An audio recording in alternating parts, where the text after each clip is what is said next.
Well, today is October the 7th, and this is part 44 of our study of the ministry of Jesus. Well, today we see Jesus and his disciples headed up to a place called Caesarea Philippi. This was about 20 miles north of the Sea of Galilee.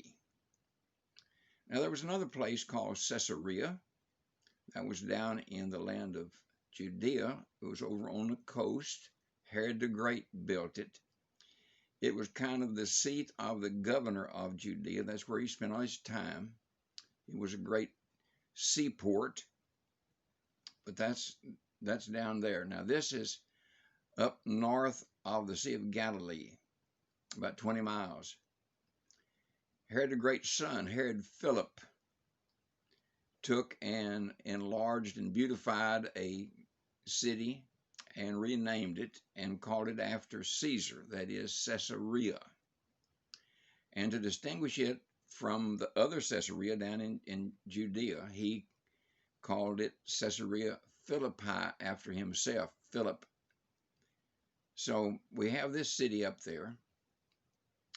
And by the way, this, as far as we know, is the furthest north that Jesus traveled during his ministry. Over at Tyre and Sidon, as far as I can tell, is the furthest to the west that he traveled. And the other side of the Sea of Galilee, in the land of the Gadarenes, was as far to the east as he traveled. And then Jerusalem, in his ministry, is as far south as he went. That's not a very big territory. But that's where his ministry was spent, and most of his ministry was spent in Galilee, which was much smaller than all of that. Well, while he's here in Caesarea Philippi, and by the way, Caesarea Philippi, one thing it's known for is that it is the beginning of the Jordan River. The Jordan River begins there and flows 20 miles down and flows into the Sea of Galilee. And then at the bottom of the Sea of Galilee, it flows out again and flows down and finally into the Dead Sea. So he's there, and he asked his disciples, "Who do men say that I am?"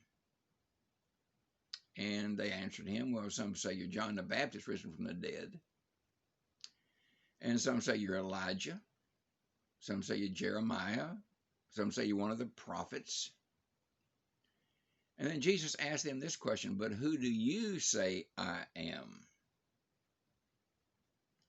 And Peter, and you know Peter always had to speak up, Peter spoke up and said, "Thou art the Christ, you're the Messiah, the Son of the living God." The word Christ, of course, is the Greek same word as Messiah is in Hebrew.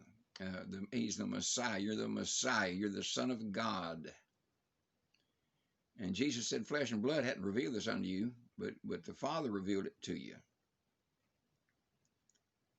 Then he said to Peter, I said, "I called you Peter," which means a rock. "And on this rock, I'll build my church." Now, getting a little bit of teaching here, but it has to go along with it. The name Peter means a rock. In the Greek, it's Petros.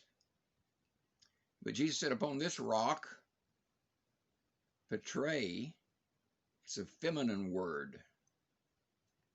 It's not the same. It's not the same word. It's feminine.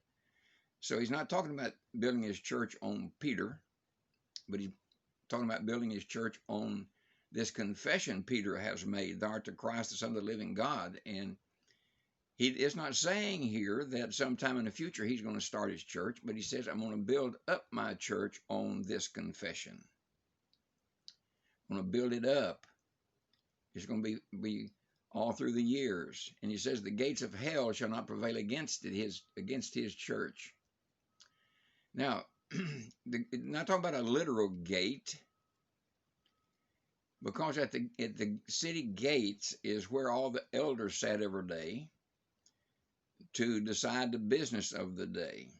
So the leaders So what he's saying is that hell, all the leaders in hell and everything else in hell is not going to stop what I'm doing with the church, which was started in order to get the gospel preached into all the world.